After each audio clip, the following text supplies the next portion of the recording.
What's up, it's SMP Productions. In today's video, I'm going to be showing you guys how to make a custom Lego Obi-Wan-Kenobi from Revenge of the Sith. So, first you're going to be needing a regular lightsaber, blue, because Obi-Wan had a blue lightsaber.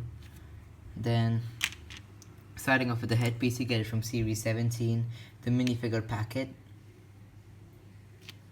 the red brick guy. The face print comes from Captain America set from the Infinity War saga with the blue ship set. I forgot the name.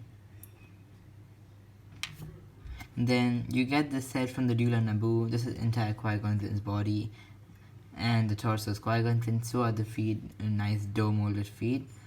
Pretty awesome to have in a collection. So that's the body. So all you gotta do is, just pop one out. So basically the only new thing you're going to be needing is probably the face print and the hair. As you guys can see, the body is Qui-Gon Jinn's lightsaber you get with any Lego Star Wars sets, which include Jedi. And yeah, this is a set, guys. Custom Lego Obi-Wan Kenobi set. Minifigure from Revenge of the Sith. Pretty neat looking.